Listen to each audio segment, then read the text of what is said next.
kooxda Newcastle ayaa durbaba qaatay heesta tayarsaday Ronaldo ka yaabay goolashiisii walaalaygu cilmar kale Ronaldo inaan السلام عليكم ورحمة الله تعالى وبركاته صحابتي قارقة سبورتك جعل مركز الدنيا في ذلك كجوكتين سودا وادا قفكين هذه وخضر هضلي هل كان داوني سينما عندي سو اوفيشال عندي سبورتي ماني كستو تضبط كيف وحان مرقوده سوق قادنا وحيالها كدع عيارها ميل كستو اي كدع عيان وعن هذه اللي وداق دونا هذا بصحابتي قارقة channel هدي تكون عصبتها سبسكرايب تنوصر هل كان شيرتي لايك تنو كجرتو صحابتي قارقة اللي وداق وعرفتي فكر كومنتي انا هوسنا قريب waxaan hadaba ka hadinaa labada kooxood ee Man United iyo Newcastle United ayaa waxa ciyaar ficildantan ay ku dhaxmartay gagada caalamiga Old Trafford ee kooxda Man United shanaadin al-ahmar uu yimid kooxda maxaad ka taqaanaa Cristiano Ronaldo Mr. lama joojay ugu dambeysay 2009kii muddo laga joogo koob iyo 10 sano Ronaldo ayaa waxa uu soo maray kooxda Real Madrid oo in badan joogay haddana waa ka yimid waxa uu yimid kooxda Juventus ee cajusada ka dhisan dalka Talyaaniga bas hadda ka ciyaarta ayaa waxay noqotay weerar iyo weerar celin markadii ka bacdi ayaa waxa kubad ka timid laacibkooda laacibka Paul Pogba u dhashay dalka France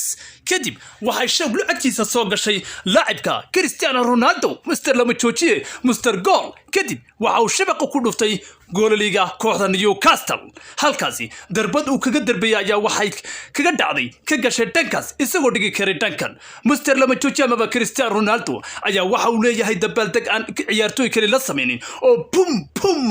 kadib kooxda Newcastle ayaa tiri wallahi duqin nagu yara wallahi iyo ilmakaweyn ayaa helay ninkii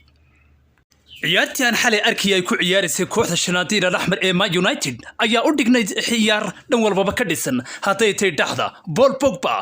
laacibka duula dhanka kale gool qurux badan u dhaliyay laacibkooda Jess Lingard oo ama kaga maqnaa kooxda Aston Villa ayaa dib u soo noqday gagada caalamiga Old Trafford Mr. lama joojiye Cristiano Ronaldo oo kooxdan ay ugu dambeysay ama gagadan caalamiga ugu dambeysay 2009kii ayaa wacdareeyay kadibna shabaqa Newcastle laacibka Cristiano Ronaldo ayaa daqiiqada 45 oo markii half time-ka inta uu dhicin ka hor 2 daqiiqo kadib lagu daray waxa uu shabaqa Newcastle soo daabsiyay gool aad iyo aad u qurux badan oo ka soo booday goolaliga kooxda Newcastle balse shabaqa kooxda Man United daqiiqa ayaa waxa soo taabsiyay laacibkooda Newcastle Joe Manguelo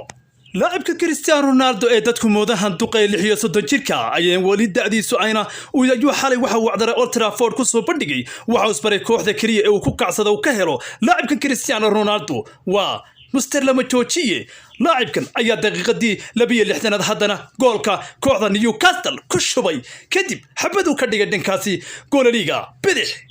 ciyaartii xalay dhaxmartay labada kooxood ee Man United iyo Newcastle ayaa hal waxay ku soo ilaatay ciyaarta markii full time-kii 4-1 ay ku hogaaminayso kooxda Man United goolasha waxa kala dhaliyay Ronaldo oo laba dhaliyay Bruno Fernandes oo xabad dhaliyay Jess Lingard oo dhaliyay goal of the week ugu quruxda badnaa shabaqana ka soo kooxda